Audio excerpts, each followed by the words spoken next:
So today we're here at Waterloo Media with Bruce Walden. Obviously Norbert's here as well. It'd be great if we could get from you a bit of an introduction into Waterloo Media. Okay, well, we're locally owned here in Austin. I've been in the market for 40-something years. We have 8 different brands, so we're extensive. We used to, a little bit of history, we used to be owned by the Johnson family. Lady Bird Johnson started one of our stations. That's where the call letters KLBJ come from, LBJ. Okay. Actually, that is Lady Bird Johnson, even though it is Lyndon Baines Johnson name also. So that's a little bit of history. We do, we're full service. We focus on broadcasting. We do a lot of events here. We do one called Blues on the Green. It's a big community event. We do all the other things that broadcasters are doing digital ad sales and a lot of social media and things like that. But we've been here for a long time, and I've seen a lot of the transition. Being here in this building for 35 years, I've seen the group grow from 2 to 8 different brands, and we have a few streaming brands too. So that's kind of a nutshell of what we are, and our focus is Austin and helping the community.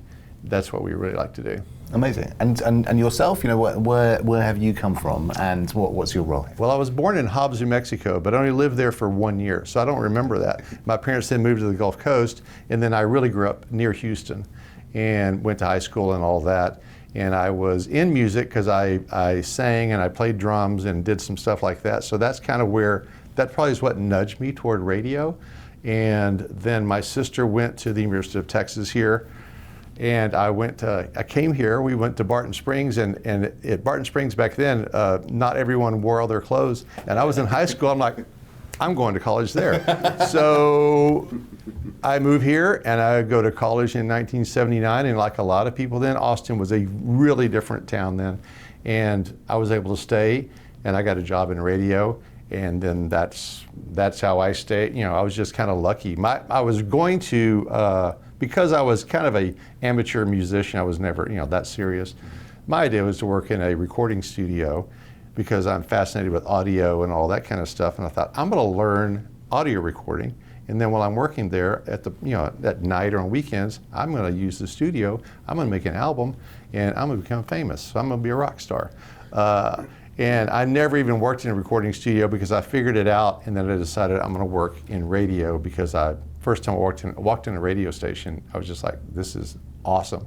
And then next thing I know, I was a part-time disc jockey on the air, never been on the air before, and then that's how my career started. So what's your radio voice? My radio, that's why I'm not on the air anymore. Yeah, I did that for a couple of years, just part-time, and I didn't really like it. And then I moved into marketing and promotions, and then to sales, and then eventually into management and all of that. And I really, after a long time, I realized I was not in the performance side of it. I really was in the business side.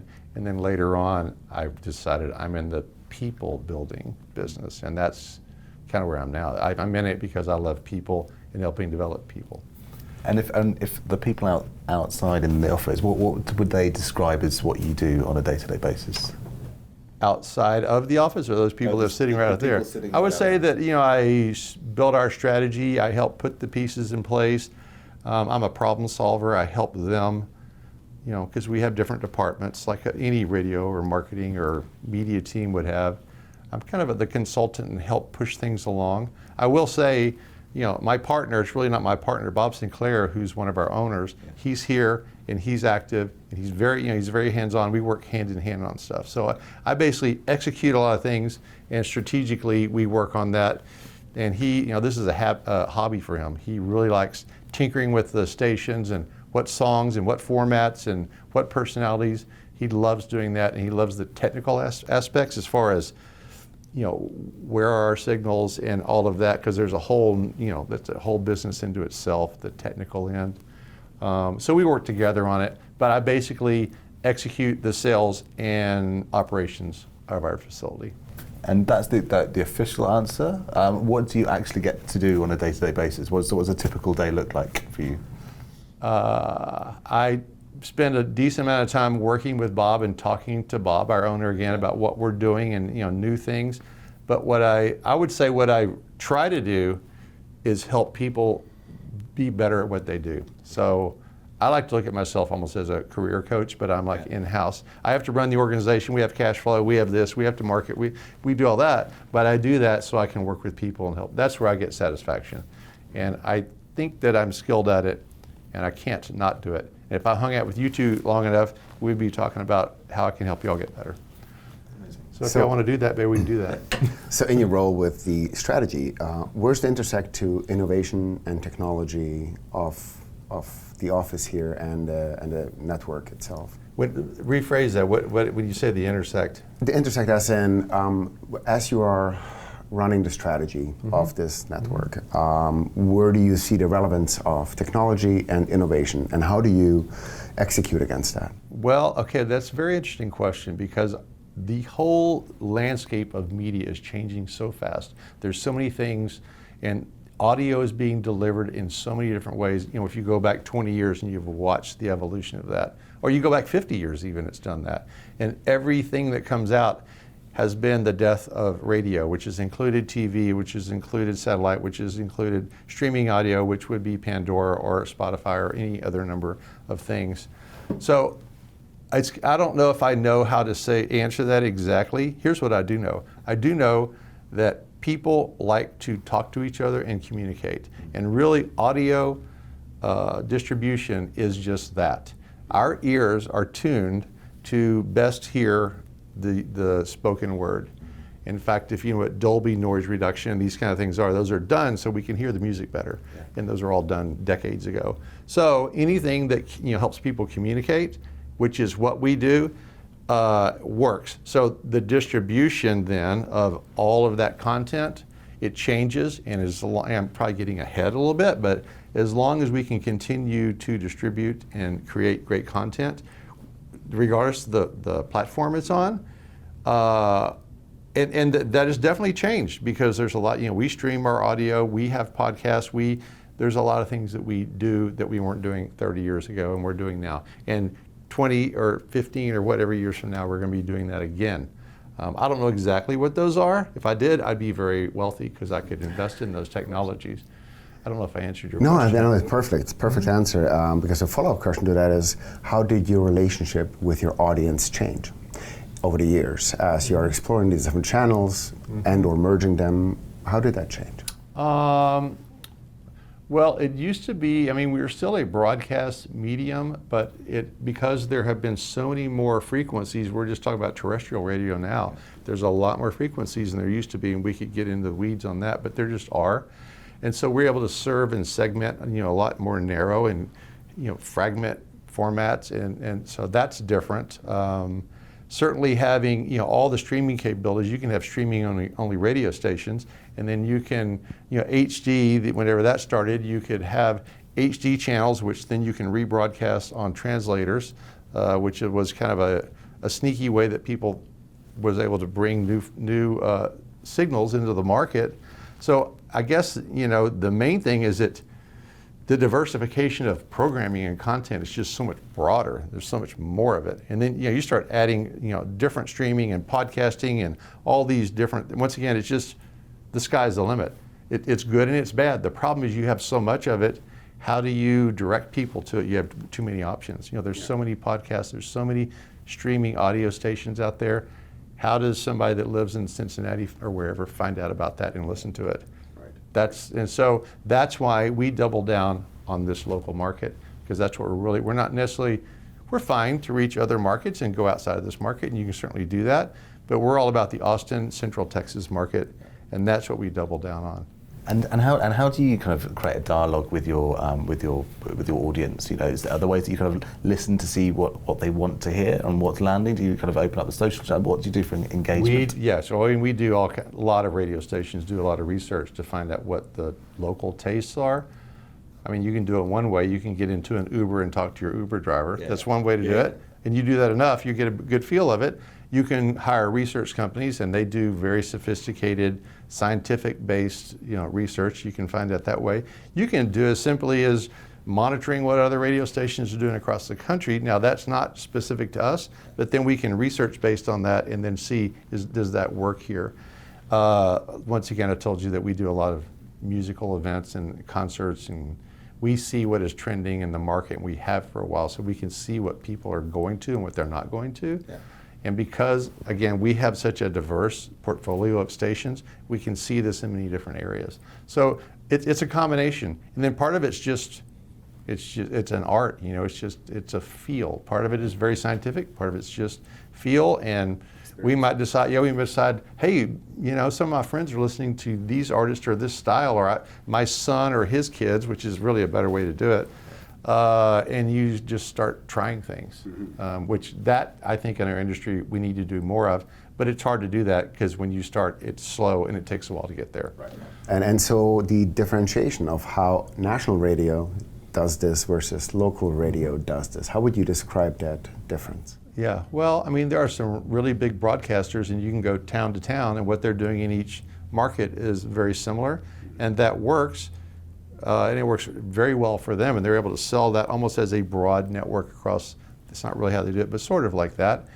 We're able to fine tune. I was at an event last night, and it was very Austin oriented in the type of people and the music that they want to hear. And some of the music they were playing at this event was very local and very Austin. And somebody in Cleveland, Ohio, or in Los Angeles or Seattle or whatever, they wouldn't know that. And so we're able to zero in on that. And we have a lot of heritage in this building.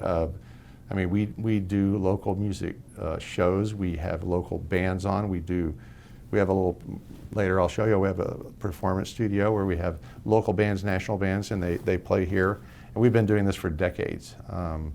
We've had local shows here forever. So that's the difference, it's just a business model difference. Yeah. And they have their role and we have ours. And they can't do what we do, but we can't do what they do. Yeah. It works out pretty well. And we're looking a little bit about the advertising and advertising best practices. Now, one question we're asking is, can you remember the first radio ad that you ever heard, or maybe one that you still remember today and it was a long time ago? I cannot tell you the first one I heard. One that stands out is the Motel 6 commercial, which was Tom Bodett. We'll leave the light on for you. Okay. And they were very simple. In fact, I don't know if y'all have ever heard that before, but they're very simple and they almost sound like an amateur's doing it. But they were so memorable and they were consistent. I do remember that, but that wasn't really that long ago. I mean, I'll say not that, 25 years ago. Okay. But when I was a child, I grew up in Houston. And while I don't remember a commercial, I remember I listened to KILT 610 AM, yeah. Which AM is what we listened to back then. We didn't really, FM was not that big. And I would listen to their morning show, Hudson and Harrigan, and they had benchmark, like they'd have these characters that would appear, and they would appear at a certain time. Yeah. And when I was getting ready to go to school, I was in elementary school. This is how young I was. Yeah. And I knew that when this character called Seymour Broomwatt, when he was on, I had better, have brushed my teeth and done this so I can go out the door, because it was like clockwork. And so I was ingrained in that, and I grew up listening to that. There's an old radio saying that I think is interesting, that people don't listen to the radio, they bathe in it. I mean, we've been saying this for decades, and it's true. So I was bathing, I didn't even know I was listening to it. It was just part of what I did every morning. So that's not a specific ad, because I honestly can't remember a specific ad, because I wasn't really, probably at 8 years old, I wasn't a consumer. Yeah. I was more about getting what was funny. So we're just kind of trying to distill best practice. And it seems, like for the insight there might be frequency, right? It's something that becomes, a regular part of your life. And other people have kind of talked about engagement, interaction. They have something they remember that they would either sing along to or tell someone else about. And we work in the world of smart speakers and allowing people to talk back to these ads. What's your view on this whole rise of smart speakers and voice, and where does that sit within your worldview? Well, okay, my personal view is I don't want devices in my house listening to me. Yeah. I'm one of those paranoid kind of people. Yeah. But I do think it's good, because everything that's more convenient is good. And I know that. Anywhere, you can go way back, the garage door opener. That's real simple. But the interaction between Alexa or any device like that, and having that interaction, you can do eat from radio to any program you have. You can program it to where it's going to play what you want. I think it's a great thing because some people really love it and some people don't. Some people I know, they still get up every morning and they turn on the radio and they still do that. Some people's houses are fully connected and they can turn their lights on. Some people will never do that. Yeah. And that's how that will be. So I'm not scared of that. Yeah. I think it's awesome and it's going to continue to just grow and change, and there's going to be new opportunities. I am still a little bit concerned about devices that can hear what we're doing, and not that there's something illegal going on in your house, but just this, that you can be monitored. Yeah. And that's a big paranoia by some people. Some people like, it doesn't matter, but they're monitoring everything you're doing online too. So. Yeah, well, it's a concern that many people bubble up, and what we're excited about is the way that you can actually give people the ability to then engage, and then are able to, from an advertising perspective, kind of track that, and so you get these extra new data points and understanding about what people are doing. And from that level, it's fantastic for marketers because you can really track what everybody's doing, what they're listening to, what their spending habits are, and that's going in all kinds of different directions, and has been for really the last 10 years or something. This has been going on in the background, and a lot of people aren't that aware of it. Emmis, who used to own us, they had Next Radio, which was big into that, which does not exist now, but they were trying to develop a new platform for listening, and that's exactly what it did. Very similar. But you know what? All of these things, they add conveniences, they add accountability to listening, they're trackable, so it helps marketing and companies be more effective. Those are all good things when you're in those categories. Yeah. There's some drawbacks. There's drawbacks to all of these things, but probably the good is better than the bad.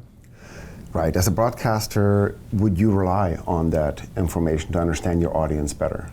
Would you actually engage in analyzing and understanding your audience better? Anything we can do to understand our audience is good for us. So any of that data we can get, we would look at. So there's no question. And Nielsen ratings, while there are some drawbacks with that technology and how they get that, they continue to expand their capabilities and they help us a lot. And again, there's other resources we have. So anything like that is good. It's good for all, we market to help marketers is what we do. And so anything that's good for Home Depot or for Target or anybody is good for us because it helps us understand where the consumers are, how to drive our products. That's just going to help our advertisers do the same thing. Does Waterloo work with local advertisers directly? Yes. Yeah. In fact, that's probably what we most focus on. Some of the larger broadcasters, they work more on the national level. Yeah. We don't have the footprint, like we're not in 50 markets or however many. We're basically in this market, our owner's in another market. So our focus is here. It's having great relationships with local owners, being able to do custom solutions as opposed to maybe generic solutions, being able to tie into local events. I've been here at this company 35 years. We have salespeople and on-air people that have been here similar amount of time. Those are deep relationships with business owners. So that's a huge focus, and honestly, it's our advantage in the market. And we compete on the national level, just not in the same way that larger broadcasters do. We still do it. Now, you've been here for 35 years, and we're looking forward and championing the future of this industry, right? If we're looking forward to the next 35 years, if there was some advice that you could give to someone who's just finishing college and wants to get into this industry, what would you advise them to do if they were joining today? Well, one, I can tell you, I have loved this industry, and there's one thing when we hire people, I say one thing I'll tell you that is true is this: it's going to change. Yeah. So if you're scared of change, if you're scared of change, you need to get over that, because I don't care what industry you're in, but especially this one. So I love that it changes. So one, make sure that you have the stomach for that, because it will change. I would just say find something that you really love and then go start. We have people that start here and they go hang banners at events, or they go help with that, and then they end up on the air or being marketing directors or salespeople, sales managers. This all evolves. I would just say get in and get going and start learning about it, and you'll find the place, because that's what I did. I started as a part-time disc jockey with no intention of doing that in my life. And then I started working in marketing and then sales. I didn't want to be in sales. Who wanted to be in sales? That sounds gross. And I realized, okay, it's not what I thought it was. Yeah. So that's what I would say, is find something you like, especially when you're young. Find something that makes you tick, and then just go do it and figure it out past that.